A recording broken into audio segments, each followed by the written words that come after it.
update. But there's something else coming your way in the Great Dreamer update. It's time for us to finally show off for our newest god, Cthulhu. Prepare for madness. It starts right after this. Please reset the stream, I beg. They're not going to reset the stream. This trailer is so fucking nuts. Here we go, baby.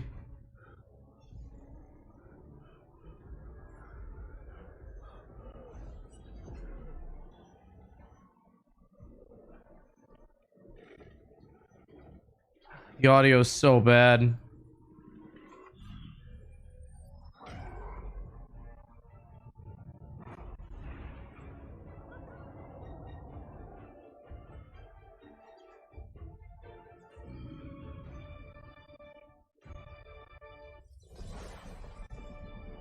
He's coming. Man, I get goosebumps. Final shot every single time. The audio got worse, It's yes. so good. But Seeing, let's like, go ahead and this get right into storyboard it. man. Oh, it's so good. Yep. Cthulhu, guys. Who is he? Who is he? Tell me about Cthulhu. Well, Cthulhu is the most well-known creature from horror mythos, crafted by some early English literature of the author of H.P. Lovecraft. Lovecraft's unique take on horror in a way that is like infinite despair and hopelessness, and making us feel like just tiny specks in this infinite universe of way more powerful. Yeah, it's existential horror is what it's called. Revolutionary for the time and really unique, and has created a whole genre of games, movies, TV shows. Oh my god, he looks amazing. He's huge. One of the most well-known and most popular characters from that mythos. Cthulhu himself is specifically the high priest of the great old ones. So in many ways, he's their speaker or their keeper, their representative to these beings that are even more unfathomably powerful. Yeah, he's primarily featured in the story Call of Cthulhu by Lovecraft, and we did a lot of research into who he is and how he belongs into society. Generally, we've been focusing on Cthulhu in Lovecraft's works. We haven't really looked into the greater Cthulhu mythos as a whole, because that incorporates a lot more from the co-writer and publisher and August Derleth. So there's a lot more that can go into it, but just in general, in Smite, Cthulhu is like AJ said, the high priest, and there's a lot of bigger, badder, scary things out there. But Cthulhu in Battlefield, well, he's gonna be pretty scary too. Holy shit, he's huge! We specifically did look at our referencing entirely from the original works. That's what's important to us as a mythology game and a historical game. So oh my god, he's massive. From any other modern adaptations, this is all our own and all taken from the original works. Yeah. And as you can see, controlling Cthulhu around the battlefield, he's a bit of a big boy. He's large. Yes, he is definitely big. The size of Jormungandr. But going right into it, I know people want to see and talk about Cthulhu. So yeah, the first thing you notice, he's large. He's got a tall camera point of view, a little bit under Jormungandr. His basic texture I want to talk about first. Actually, wait. Do we want to just go and just? Let's Pon is our driver for today. Let's let Pon go crazy. That's a big AOE.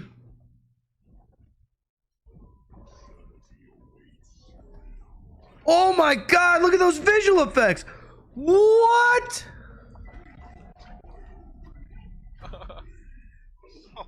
That's so sick. We weren't joking.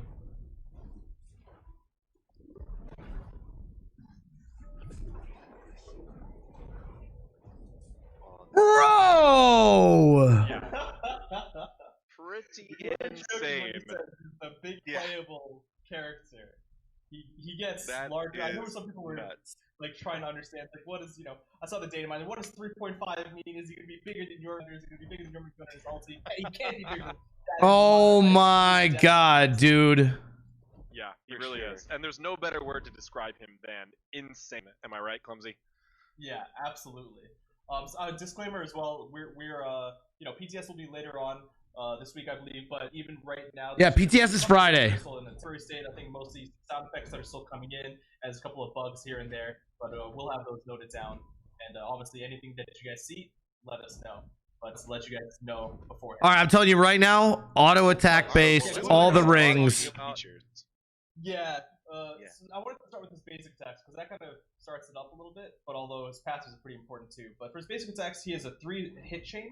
The first one's pretty normal, but it's a longer range. So it's a 16-foot kind of range for all three of his for the first basic attack. The second one's actually a 20 range, and the third one is also a 20 range and a cone attack. He's just so big, having little tiny basics on him felt really strange, right? Yeah, so he's got a very unique hit chain. Yeah, it looks like it applies the stack of his passive. The third one is a cleave, which is really good. The third one also applies something else which I want to get into immediately, which is a part of his passive. So Cthulhu's passive is Prey on Fear. Basically, there's a kind of a unique gameplay hook to it, and then there's an actual visceral part where Cthulhu's the third basic attack specifically, at different parts of his abilities, apply 1 stack of torments.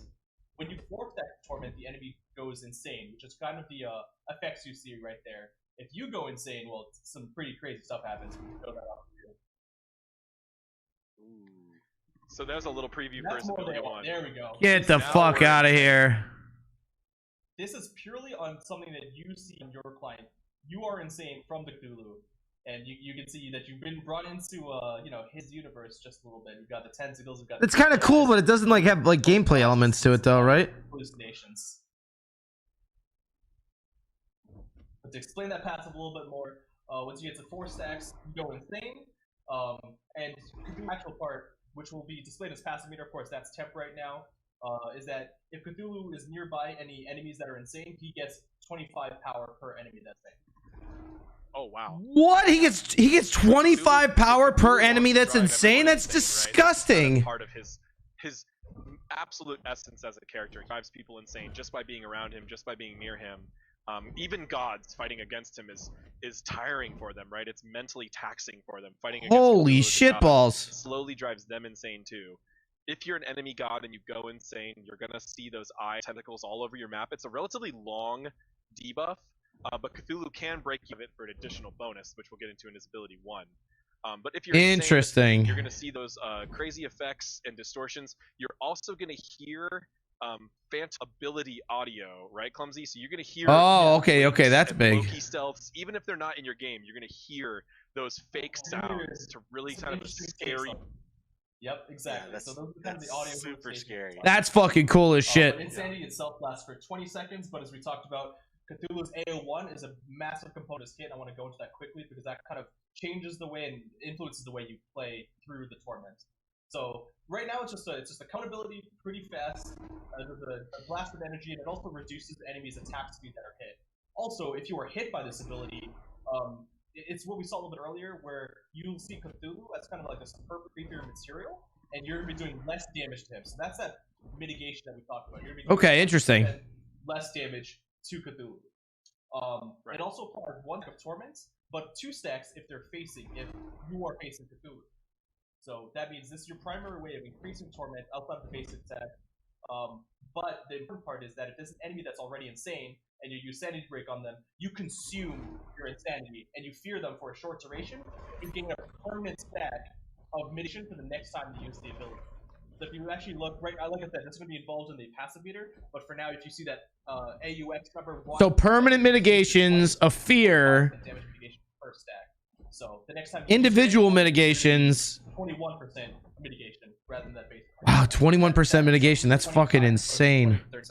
But that's going to come into play. He's going to be a nuts solo laner. Patch notes, I think, are already out there so you can see the exact numbers, and I don't want to go into that. But Sanity Break and the third hit of the basic attack are what apply torments, but we'll get into the second and third ability now as well. Cool. Yeah, let's go ahead and talk about the Mire. Alright. Cthulhu's second ability is the Mire. It starts out of a smaller range, and Cthulhu can channel this for up to 3 seconds. As he channels it, it gets larger and larger, and it fires out 2 pulses from the maw of the portal. So if you look at it, it's an awesome looking, creepy maw that's firing out these sludges of corruption. The Mire itself, the foil on the ground, just does a 10% slow. So that area is only doing a slow. Once you hit the first corruption shot, it does a heavier hit and a 35% slow. And then the second shot does a similar damage hit, same as the first, and does a root instead.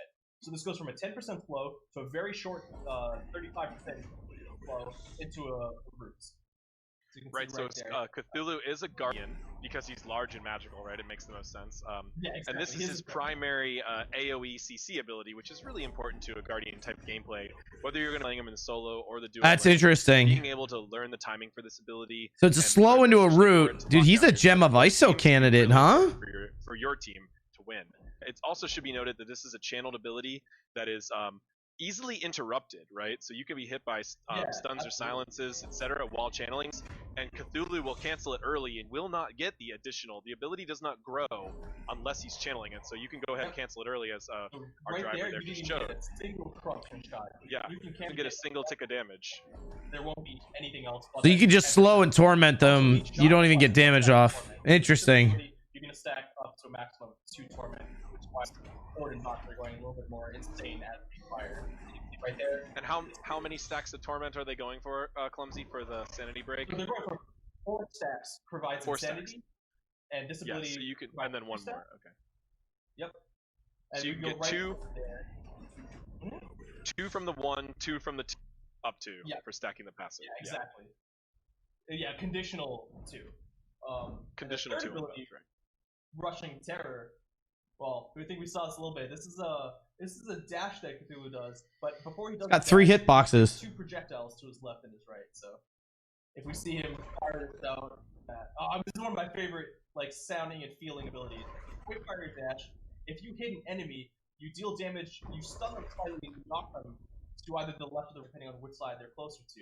And they're most likely going to be hit by the forward projectile that kind of catches. Oh, interesting. Okay, cool. Projectiles themselves just deal damage as well at a lower amounts, but the charge and the projectiles apply 1 stack of torment. So the Mire, Sanity Break, and Rushing Terror here can all provide up to 2 stacks of torment. Again, you only need to get to 4 stacks. So if you can use your 2 and your 3 in succession, you can get really close to the enemy to do a quick clear Sanity Break. This dash here has such a great animation timing on it. I love how like weighty he feels. Really fits to his Yeah, he feels heavy when he does that. That's so cool. We did these like creepy corruption areas that are following in the wake of Cthulhu. So you wanna like I would almost Gem of ISO him 3 to slow, 2 to confirm the blight or the madness. It has a little bit of and then 1 to break him. Cancel out of He's gonna be sick. God, could you imagine with like the E-Staff like Stone of Binding build? Yeah, all right, let's go ahead. Right, because you get the knockback. Ultimate ability. Like almost the way you build Yorm. Madness. What's going on with Alright, it depends on whether or not he's banished when he's in his ult. Different things going on. So it is technically a stand switch, right? Because you were going to be gaining access to 3 new abilities. The first of which, Sever, is technically, I mean, it's not a basic attack, but it's something it's an ability we want to function like a basic attack. So it has a 1-second cooldown and 0 mana cost. But we'll get to that in a second. Then into Madness, we'll do a little bit of burst damage, and you can see your input methods immediately that first hit, which is Sever. Are you targetable is the question here. Descend into Madness itself, it does some damage. It also increases your max health by 30%, and it applies Sanity Break in an aura around Cthulhu. Now, what that means is that damage mitigation from Sanity Break, as well as that kind of quest mechanic of earning more mitigation Sanity Break, applies to the ulti. That 20% to 30% is mitigation he will always have in his ulti before, as well as the max health. So you get basically increased max health, 50% damage mitigation at full stacks in your ult if you get the Sanity Break passive stacks. Can you take us into the sky real quickly? So one thing we wanted to make sure is that when you descend into Madness, we bring everyone on the battlefield into Rillier. Oh, dude, it's a global ult. But there's still some tweaking to be done. But this is, a little bit less noticeable maybe in Conquest when you're looking at Chaos, but in other maps as well. Like it's really, I think, pretty awesome. The artist did a fantastic job. Shout out to Ramon. We definitely need to get a second perspective of the other Cthulhu alting if we can set that up. Fighting against this ultimate is just such a unique experience. You really look at like an unbelievably huge character, and most importantly, as we really wanted when we were designing Cthulhu, we know it was really core to his mythology and his lore to be like a giant creature, wading out of the ocean. but we didn't want to design. Nemesis should be immune to this because she can't see. Look at that coming at you. Just a quick pause as well, because here with we have Cthulhu's point of view. If you were someone smaller, I mean, God forbid you're a Ratatosker looking up at this guy, it is terrifying. Yeah.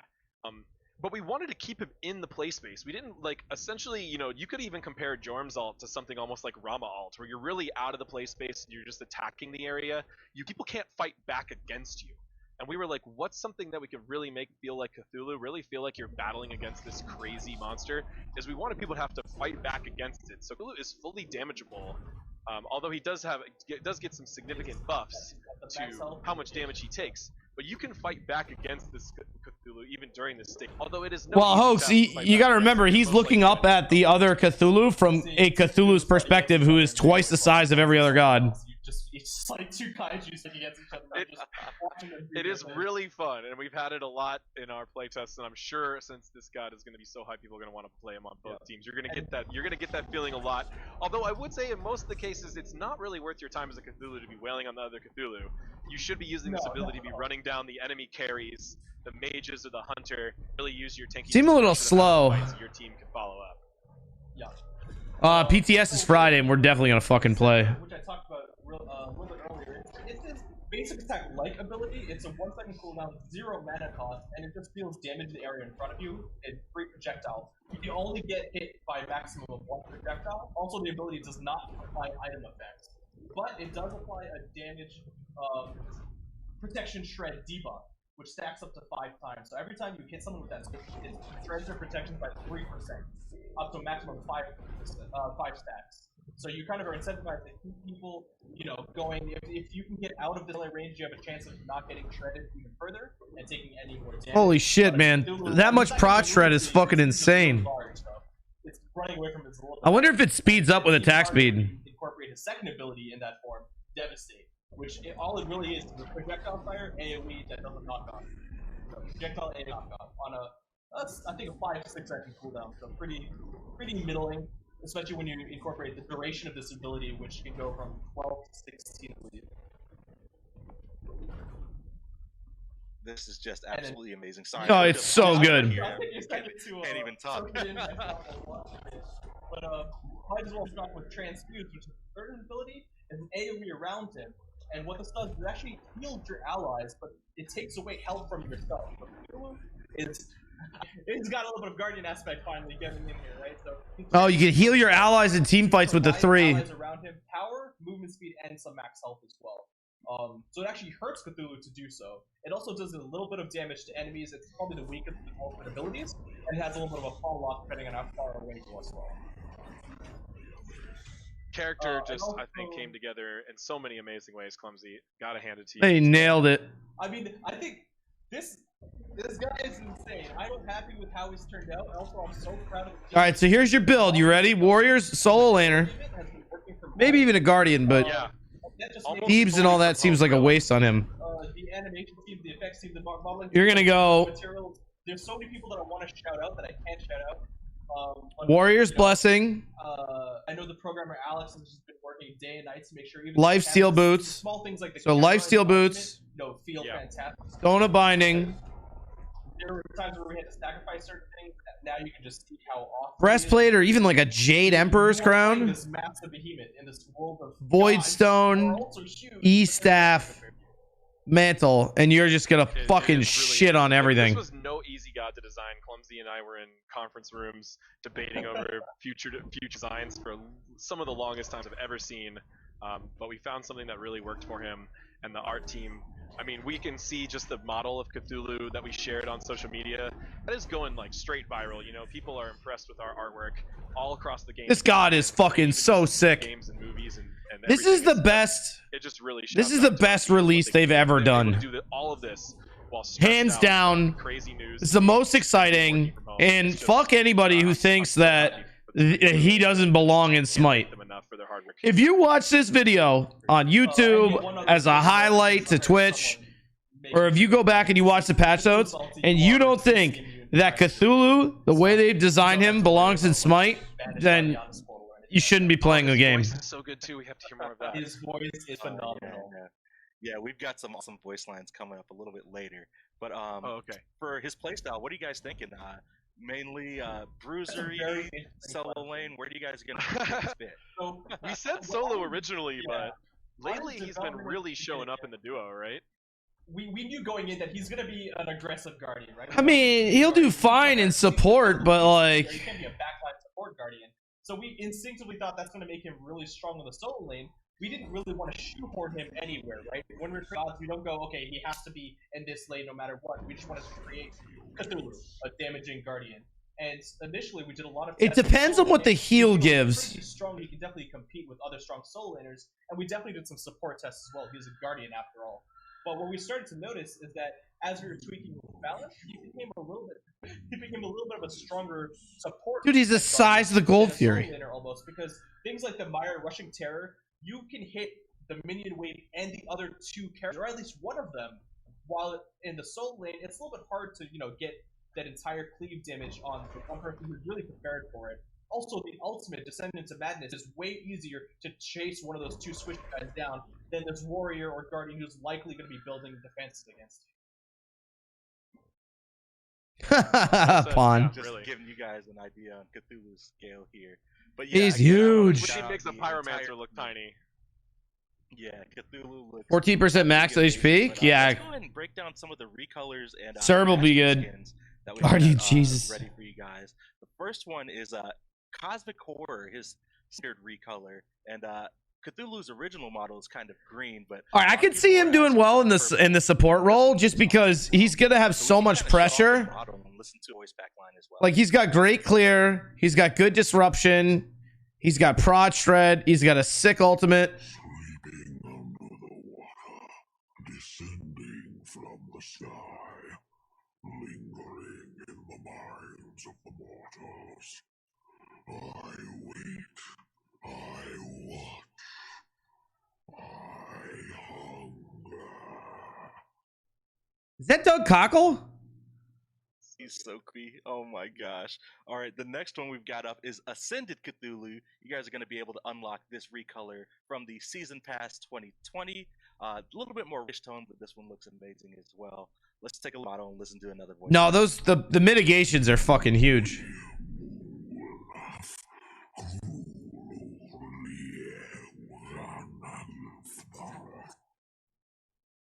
You'll be crazy if you think I wasn't gonna add that line. Had to be. Oh, in of there. course. That you had to, right? That's so Had awesome. to be in there. That was him speaking his native language, right? We're not supposed to understand that in English. No, that is purely from the story. Yeah, that is the invocation of a Cthulhu, Yep. right? Yeah, love it. That's pretty fucking crazy. Cool. All right, we got Mastery Skins up next. We'll kick it off with his gold skin, and I believe we have maybe one more voice line that we can listen to while we look at the model. Cool. This is actually the sickest skin out of all of them. In the midst of black seas of infinity. That's fucking awesome. This one looks so good. Oh, Here's the legendary. I love the black and gold. oh, I like the legendary better. Man, so good. This is gonna be one of the ones where the legendary is better than the diamond. The stories said to make sure that what he says, his personality and everything fits. I know there's a couple of questions on his like base green color as well. People expected since the other skins were purple, but that is the normal color for Cthulhu. He's more aqua green and under the depths. That's amazing. Oh, yeah, he had to be green for the base. That's just clear. That's clearly described in the texts. But seeing the purples and the reds, the recolors, just makes it like you have all the I know, choices. right? And the diamond skin looks really awesome as well. We got one more point about Cthulhu before we wrap up. The Destroyer God. Cthulhu is definitely going to be destroying some things, but AJ, I think we have a little bit more to talk about, right? Yeah, this is a fun story. People keep asking us, you're trying to put the spoilers together. Wait, obviously for spoiler. This character, people were really trying to put the spoilers together. So we wanted to just give a little bit of clarity. So at the beginning of season 5, we hinted towards a destroyer god. Now that destroyer god was left really vague. It actually left vague kind of. I don't know about this. We had really about 2 or 3 gods narrowed down that all could have been the destroyer to us. What we can say now is that Cthulhu was one of them. However, though, we didn't like that timing for that god, so we changed it up and we went into the god schedule that we saw now. So Cthulhu was one of those destroyer options, but that's not to say that we're still not very interested in the other destroyer options, and likely There's another destroyer god coming up later this year for the Smite universe. So don't really want to say anything about who we could be considering, but we just decided to take things in a different direction, and that doesn't mean that that whole concept is really gone, but it's also not really completed yet either. So those of you who still want to speculate about a destroyer god coming up in the future are welcome to continue your I don't know who this is. You heard it here first. There's might be even more destruction headed your way coming in the Smite universe. But that wraps it up for our show, guys. Thanks so much for joining me today. And all right, that's it, everybody. Thank you for joining and hanging out in the stream and watching on YouTube. This is going up right now as we speak. Cthulhu's gonna be awesome. I think he's gonna be a brawly ass solo laner. I think he's gonna see play in the dual lane, kind of like we see Cerberus sometimes. But this is easily the best god reveal that they have ever done, ever. So thanks for watching. I'll see you on the next one.